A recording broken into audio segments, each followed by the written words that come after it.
Afternoon again. I'm down in Kent this afternoon. It's a Wednesday, it's sunny, a little bit breezy, but the weather's holding out okay. I'm actually at Golden Green, a little village not far from Tonbridge. This walk that I've got is a country walking magazine free walk. It's 10 miles in total, and once again it's part of my 100 miles throughout October challenge for Macmillan cancer support. I've only got a few days left to get about 20 miles in, so I figured I'd do a 10-mile walk and smash half of that remaining mileage. I'm probably not going to film too much because I want to try and get it done before it gets too dark. The first half of this walk though is going to be along the Medway Valley Walk, which is a 30-mile long distance route from Tonbridge to Rochester, following the course of the River Medway. And that is a long distance route that I've got planned, I really want to do. Ideally I'd like to do it with my mate Luke from the Real Travelling Amigos. So I'm going to use the first half of this walk to sort of recce that part of the river and see if there's anywhere good that I could possibly wild camp for when we do the Medway Valley Walk. If you've not donated already to my fundraiser for Macmillan Cancer Support, probably by the time this video posts, October will be long gone. It'll probably be more like late November or something. Thank you to everyone that's donated already.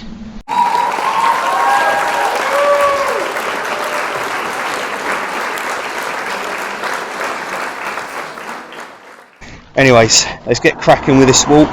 Looking forward to it. Got a cider of course for later on, and some sandwiches and stuff. Enough talking, let's get walking. The stretch of the Medway followed on this walk towards Tonbridge is fringed with trees and flanked by luscious meadows. Later, oast houses, splendid country houses and orchards are encountered. We're now going to be following the River Medway in that way towards Tonbridge for probably about 3.5 miles I believe, so should be easy going. Just keep the river on your left.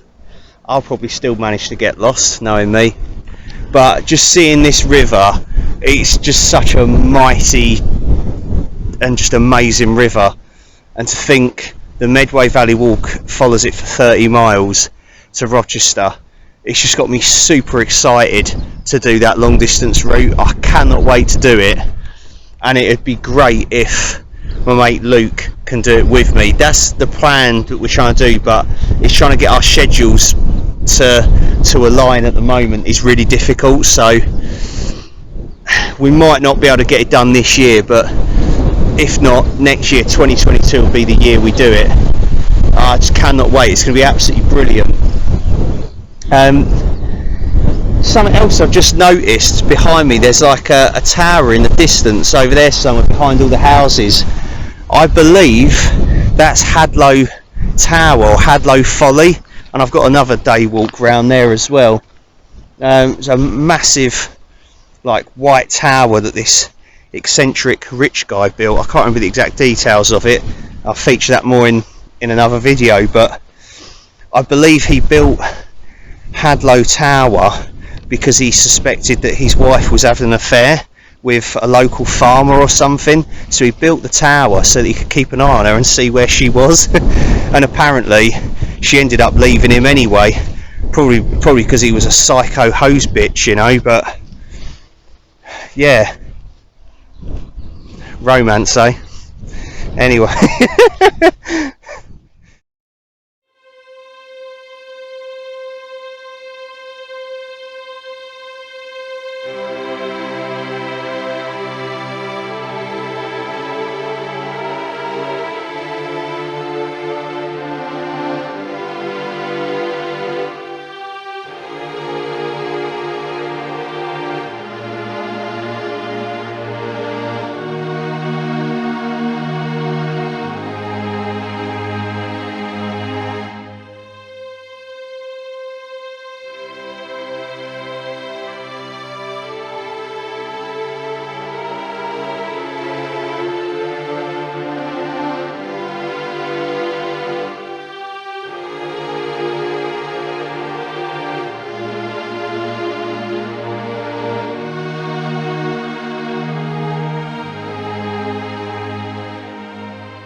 How cool is this? So just off of the path we found pretty well preserved remains of a World War II spigot mortar right by the river. This heavily reinforced concrete emplacement was originally surrounded by a circular trench capable of accommodating a crew of between 3 and 5 troops. Visible at the top of the base is a stainless steel stud which supported a 29mm spigot mortar or blacker bombard, which would be at least chest height of members of the troops standing in the trench to operate it.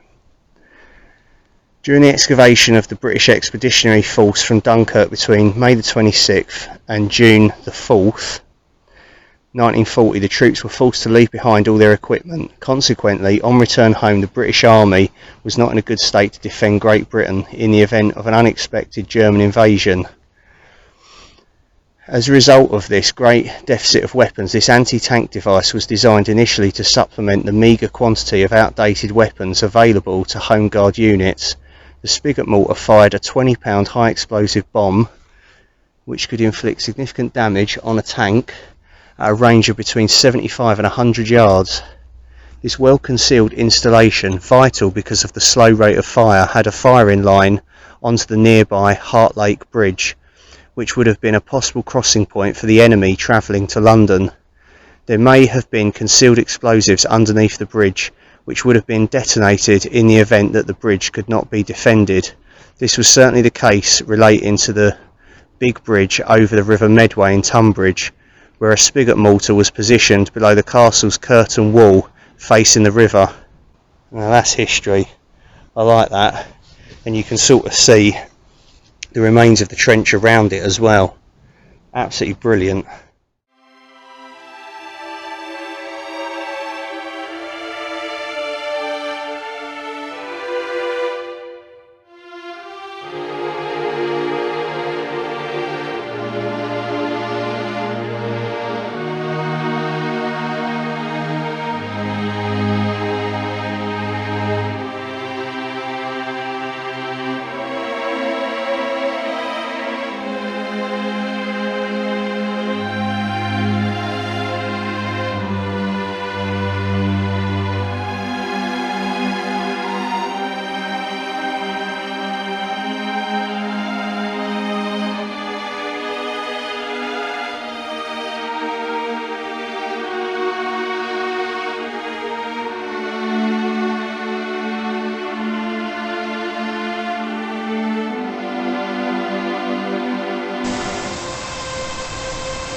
Coming up to 2 p.m, we're right on the edge of Tonbridge, which is the end of the Eden Valley Walk and the start of the Medway Valley Walk, and that's kind of our turnaround point to then head off towards like Tudely Vale, Hale, however you pronounce the village.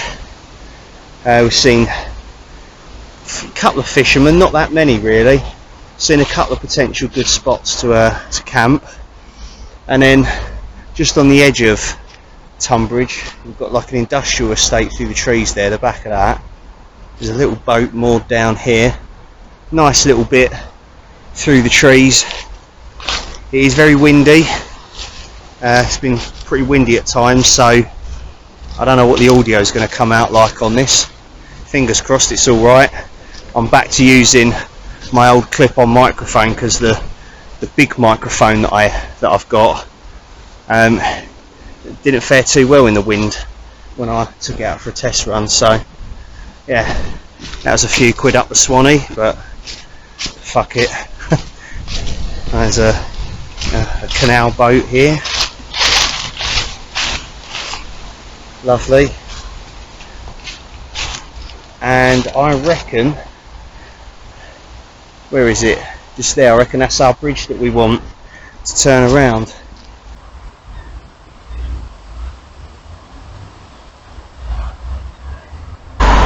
believe this is the bridge we're after, leaving the Medway. Right behind me is Strength and Conditioning Institute, no ordinary gym. How cool is that? Right, it's a busman's holiday for me. I work in a gym, by the way, in case you didn't know. That looks pretty cool. And then right next door to it's a Subway, even better. I do like a Subway, but got food. There's the Medway, and so that's where the start of the Medway Valley Walk's kind of going to be anyway, once you leave like Tonbridge Castle.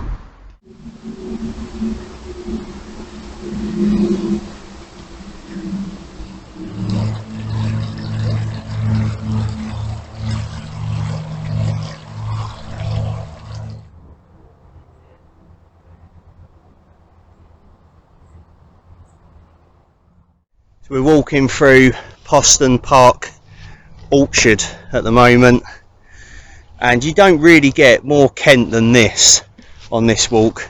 We've walked along the River Medway. In the distance you can see what I believe to be like the North Downs Way chalk ridge. I've done the North Downs Way. I'll try and put a link up here to my series of videos on it. Fantastic long distance walk, bloody hard, but it was well worth it anyway. You've got apple orchards, and then I'll pan you round. Oh, you can't see them, they're just out of sight, but there's a couple of oast houses over there.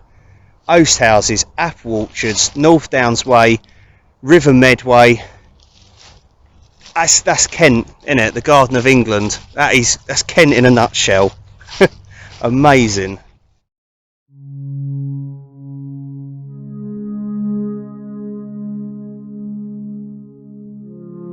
The best reason for taking this walk rests with a pretty little church in the hamlet of Tudely, for it was here back in 1967 that the world famous Russian Jewish artist Mark Chagall was persuaded to install a stained glass window. He enjoyed the effect so much that he went on over the years to provide the 11 remaining church windows.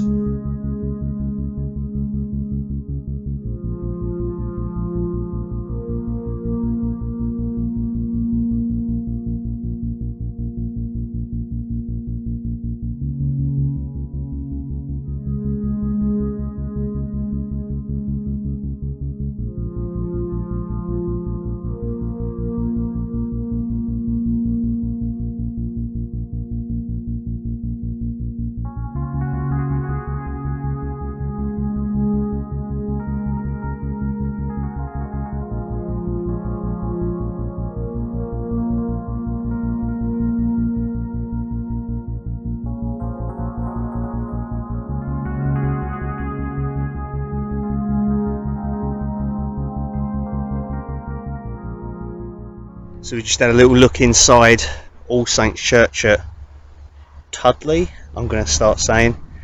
There was a few other people in there, so I couldn't do like loads of extravagant shots and stuff with the camera, but I hope what you saw was fascinating. The stained glass windows were really unique, designed by that guy Mark Chagall. I'm going to probably butcher his name. Really cool artwork, and just so different. It's sort of just, it's like a different perspective on like Christianity and religion when you see stained glass done in a different way, just things like that. And he used a lot of blue in his stained glass designs because he felt that represented spirituality more. I thought it was pretty cool anyway. Yeah. Still a little bit breezy here, so I'm going to try and find a bench that's sort of out of the wind a bit and grab something to eat, and then I believe we're heading off. There's like a little footpath just behind that tree there across the fields, and that's our route back, I reckon. We've got an amazing view over there, and then that big the window at the altar there, that was the one at the altar. It's amazing, and they have a light. Obviously they switch on at night and it just illuminates the window. I bet that looks amazing. Anyways, right, let's find somewhere out of the wind. Might be in the shade, but hey ho. yeah, I mean, so far, apart from the River Medway, this has been the highlight of the walk for me. And I'm not even religious, it's just history, something different in it. Otherwise it'd just be fields, rivers and woodlands, wouldn't it? And hills. Right, wind's really cutting across this graveyard. I found a little bench that's tucked right away at the back of the graveyard. Quite a big graveyard here actually. Lots of benches, so they must know that it's a popular church. People come from far and wide to visit this church, and rightly so. It's quite a unique little church, really. Very, very special. You have to sort of go down like a dead end road, like a track, to get to it. Yeah, and there's like old sort of looking houses that sort of line that little track, and you know, they're sort of kind of church related. You know, there's like church, farm, cottage, stuff like that. And you know, it's like you go down this little track and it's like you're stepping back in time into another little world. It's really cool. I like stuff like that. Oh, I've got tons of food with me because it's a longer walk than normal. 2 lots of Gerald's, crisps, protein bars, a couple of little pancake things. But of course, most importantly of all is the cider. Now this one, I think this one was from Gary, the groomer. He's not a groomer, by the way, but that's what we call him, like as a nickname, because he's a loyal subscriber, but he's just sends me loads and loads of ciders to review, so I think it's brilliant. Cheers, mate. And yeah, this one is Sandford Orchards ginger cider, 4%. I'm looking forward to this one. I've been saving this one up for a little while, I'm not going to lie. Cider done right, hopefully so. 100% Devonshire apples, first blended in 2012. Amazingly zingy and refreshingly crisp, a fiery blend of apple and whole ginger root, making Devon cider great since 2002. Key apple varieties: Yarlington Mill, Michelin and Browns. Cocktail concept: ginger toddy. That's brilliant. That's literally, I might start calling Luke Ginger Toddy. Mix a dose of bourbon with a squeeze of lemon juice and a shot of maple syrup. Top up with warm cidered ginger and garnish with a slice of fresh apple and root ginger. That sounds pretty good actually, but I reckon if I had that I'd be absolutely shit-faced. It sounds absolutely amazing. I'm going to keep the bottle, I think, and like try and make that. Who would like to see me make that and try it out? That sounds good. I know that's avoid alcohol if pregnant or trying to conceive. Neither of them, it's alright. Believe it or not. I am loving beef jerky at the moment because it's going well with like the gym and training and stuff, and it's just caveman food, isn't it? In particular, I'm loving Jack Link's beef jerky original. You get these big packs, but you get just about as much as the small packs do. And yeah, I can't get enough beef jerky at the moment. Oh yes. It's not good if you've got dentures. You've got to have your own teeth for this. I'm going to get eating first, I'm starving, and then I'll drink the cider. Bring you back in a bit. Enough yakking, and let's get snacking. So I've just cracked open the Sandford Orchards ginger cider. It smells good. It smells like a contender. Cheers everyone. Oh, oh, oh. Oh, proper like just got in my throat. It was like boom, like took my breath away a bit, the gingeriness, if that's a word. That's a good ginger cider. I've sort of had rhubarb and ginger ciders sort of a couple of times before, and I didn't really like them. I think they're two flavours that need to be kept separate. I mean, I don't think I've had many ginger ciders, but like this has got to be one of the better ones, and it's not overly fizzy as well. It's not like overpowering, and it's not just flat and bland. I'm glad I saved it till like last. I'm going to give it an 8.6 out of 10. It's good. I'm liking that. That's really nice. If it was cold with ice, even better, of course. And I'm definitely going to try making a ginger toddy the cocktail. It sounds absolutely brilliant. I'll have to get some more of these though, that's the only thing. But yeah, wouldn't mind making one of those cocktails. Cheers.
I've made it back to the car here at Golden Green.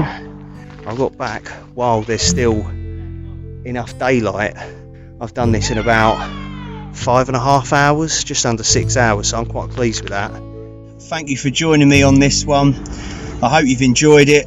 It's been a good little walk actually. The second half wasn't as interesting. The walk along the river was brilliant, and the church as well, Tudely was amazing. I really liked that. I don't normally plug it as well, but I'd like to try and sort of get my Instagram followers up a bit. I'm on about 790 something. I'd love to try and get to 1,000. So if you're a subscriber of the channel but you're not following me on Instagram, please do. Tom Outdoors 88. Anyways, until next time, take care of yourselves and look after each other. Stay safe everyone, and I'll see you again soon. Bye.